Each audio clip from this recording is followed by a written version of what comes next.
In every neighborhood, there's one person who decides the rules don't apply to them. For this community, it was a woman who had become infamous for her disregard for property lines. She wasn't just a nuisance, she was a force of frustration. Her habit? Cutting across other people's lawns with her car as though they were her own personal shortcuts. The homeowner in question had spent years tending to his grass. He had carefully watered it, fertilized it, and prided himself on its crisp green appearance. But each time Karen drove across it, his hard work was destroyed. Tire marks left ugly scars on the once perfect lawn, and chunks of grass were torn up like an afterthought. At first, he believed it was just a mistake. But the frequency grew. Nearly every day, at all hours, the sound of tires crunching over grass announced her arrival. Neighbors had seen it too. Some shook their heads, others whispered about it in frustration. But no one dared confront her. She carried herself with the authority of someone who believed she owned not just her own property, but everyone else's too.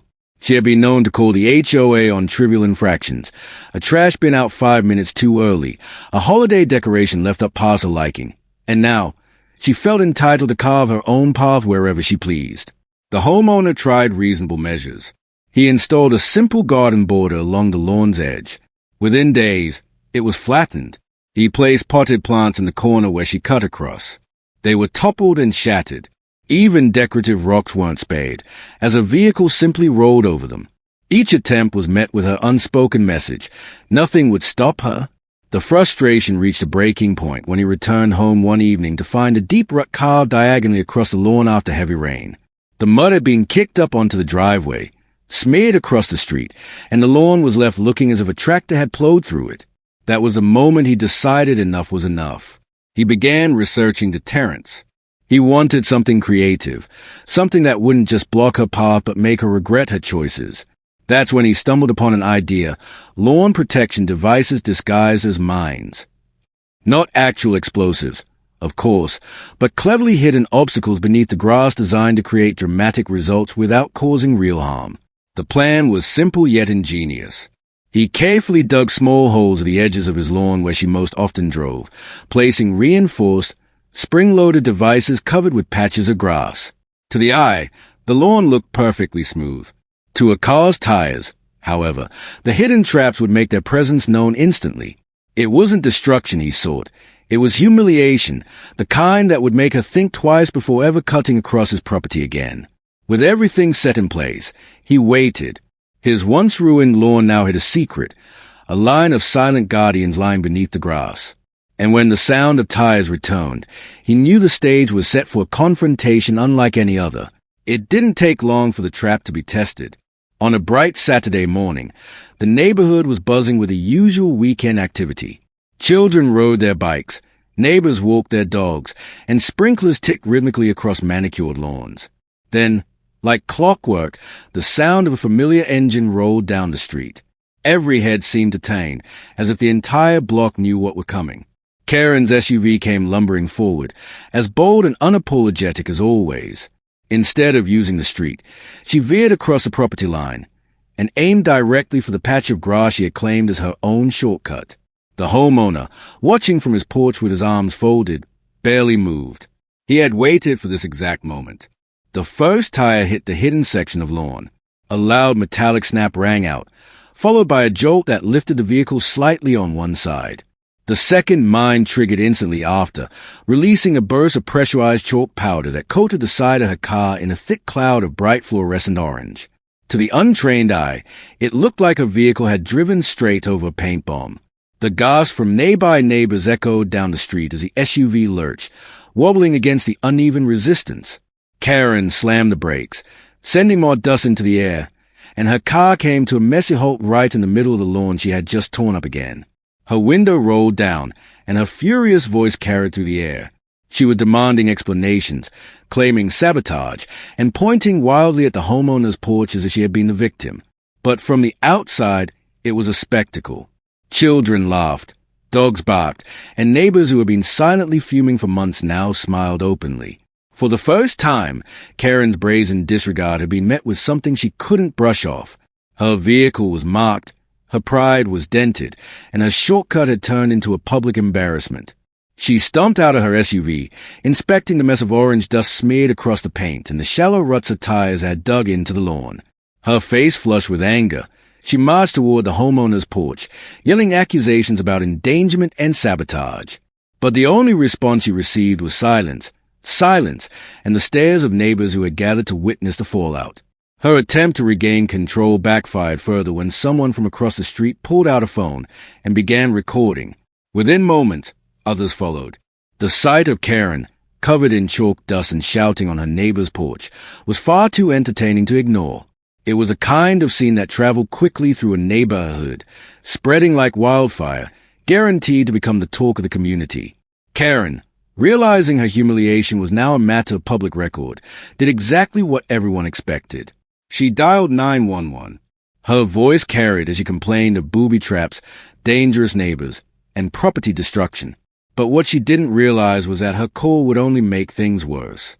As the sound of sirens began to approach, the crowd grew quieter, waiting to see what the authorities would decide. The lawn, the SUV, the orange powder, everything told a story. And in that story, Karen wasn't a victim. She was a villain finally being called out. The wail of sirens cut through the air as a patrol car turned onto the street. Karen stood tall beside her dust-covered SUV, gesturing wildly as though she were about to present an A-type case. Neighbors shuffled closer, their conversations hushed, anticipation thick in the air. The homeowner remained on his porch, calm and unflinching, as the officer stepped out and took in the bizarre scene. The officer's eyes moved across the yard. He noted the bright orange coating splattered across the SUV, the deep ruts carved into the grass, and the oddly uniformed devices just beneath the surface of the lawn where the mines had done their work. Karen pounced on the moment, claiming she had been targeted, endangered, and humiliated by her neighbor's so-called traps. Her voice rose higher with each word, desperate, convinced not just the officer but the entire neighborhood that she was the wrong party. But as the officer walked the property, the truth revealed itself. The devices weren't dangerous. They were harmless deterrents designed to make trespassers think twice. No nails, no spikes, nothing that could cause actual injury. What they had caused, however, was a clear demonstration of Karen's behavior. The tire track stretching across the lawn told a simple story. She had no business driving there in the first place. The officer listened patiently before turning the spotlight back on her. Why was a car parked in the middle of someone else's property? Why were there months of visible damage across the lawn, consistent with repeated trespassing? And most importantly, why had she ignored warnings from both neighbors and the HOA to stop cutting across private yards? Karen faltered, her once shrill voice stumbling over half-baked excuses. The neighbors, sensing the shift, began chiming in. One by one, they described what they had seen over the past months, her shortcuts, her disregard, and her relentless harassment of anyone who dared to call her out. The officer took notes, his pen moving faster with each testimony. The crowd was no longer a silent audience. They had become witnesses, and their stories painted Karen in an unflattering, undeniable light. Finally, the officer returned to her vehicle, examined the powder-stained paint, and made his decision. He issued a citation, not to the homeowner, but to Karen herself. Trespassing, property damage, and reckless driving, all neatly written up and handed to her in front of everyone. The gasp from the crowd was followed by scattered applause. Children cheered. Even the HOA president, who had been reluctant to confront her in the past, nodded in agreement. Karen's face burned red as she snatched the paper from the officer's hand. Her once dominant presence had shriveled, replaced by embarrassment and defeat. Her car, still coated in fluorescent orange dust, became the perfect symbol of her downfall.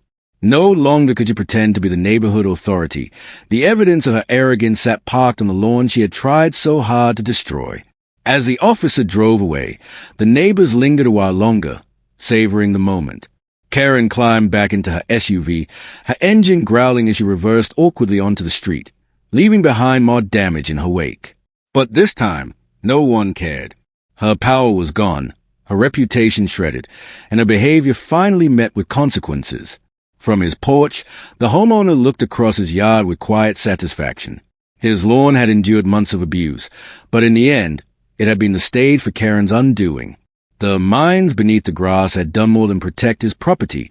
They had exposed the truth, and the neighborhood, once held hostage by her antics, had watched justice play out in broad daylight. Do like subscribe for more.